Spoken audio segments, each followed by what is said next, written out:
Can you share with us the ways you make sure your children are good siblings to each other? Sure.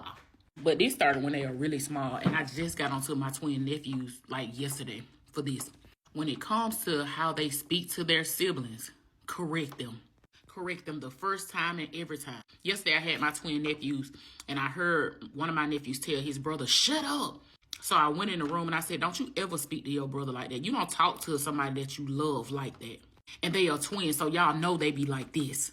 They spend a lot of time together. Because it's ways for him to get across, like, I don't want to hear what you're saying, or I want my space. It's a ways for you to communicate, like you don't want to be bothered. I told him, I said, if you want him to get out of your room, or if you don't want to hear what he has to say, you say, Jordan, please stop saying that, or you're going to have to leave out of my room. And we won't be able to continue to play the game with each other. With my daughter and my son goes to school full time, because he just graduated, and he works full time. But my daughter is home like all day, like after she get out of school, like, after Friday comes, she home like Saturday and Sunday. And my son is always looking out for her. And it can be some of the smallest ways. So much so that my daughter had started expecting my son to just like bring her food and stuff home. I told her, I said, when you're home all day and you know he has to go to work, it's okay to go cook him a meal. Like, my children can cook. Like, my daughter can fry chicken and everything. But I told her, look out for your brother like he looking out for you. Just like when he buy himself food and then he buy you food, he don't have to do that. That's money he's earning for himself. He's just looking out for you. So look out for him. Take care of the people that you love. My children aren't allowed to treat the people on the outside of the house better than they treat the people on the inside of the house. I got onto my son because he spent a lot of time with like all these friends, hanging out, driving, doing this, doing that, all this back and forth. And then one day my daughter asked to like, can we go to the store tomorrow or something? Can you take me to the store tomorrow or something? And he was like, And I went in and I said, how can you have all that energy and all the money, all the funds to go and do whatever it is your friends want to do, whatever they want to do, when they want to do it. But when your own sister wants you to take her somewhere, you telling her no. Like, how does that work in your mind?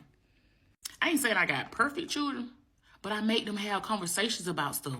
Like, each one of them will come to me about things, and I'll say, the first thing I'm going to ask, did you talk to your sibling about it? And if they feel uncomfortable talking to whichever sibling about it, guess what I do? We actually have family meetings. For instance, this may be small to y'all, but I'm going to share it because it was definitely a big deal to my daughter. My daughter came to me and complained one day, and she said, Mama, every time brother cook, he leave all the seasoning out and all the cabinets open. I said, did you mention it to your brother? And she said, no. She said, I don't want to say nothing to him because whatever she said he was going to say. So I was like, let's have a conversation, all of us. So I called the family meeting that night because it was a few things that I need to talk to them about around this house anyway that was going on. So she said what she said, and he basically didn't even realize, like, he was doing it because when he came back, it was always gone. So he didn't notice, like, well, I cooked my food, I ate it, and when I came back, the stuff was put up. Instead of, I cooked my food, I ate it, and the stuff was still sitting there. So something registered in my mind that I need to put that up because she just kept cleaning up after him instead of saying, hey, clean up after yourself because I don't want to keep having to come in here and put the seasonings up after you're done. With the whole, when she asked him to take her to the store the next day, they are allowed to tell each other no, but you should not be doing more for outside people than the people in the house. Like, she had her own money and everything. She just needed to ride. And the store is less than 5 minutes from the house. Like, they are allowed to talk to each other, but I have also taught them to look out for each other, but don't crash out about each other.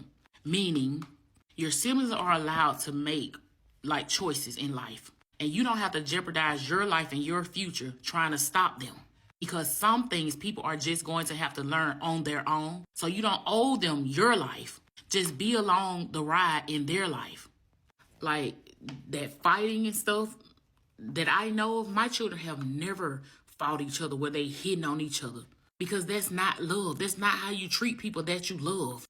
And it also helps that I'm not in relationships that they see me fighting people, so they didn't pick up on things like that. But yeah, those are just a few ways.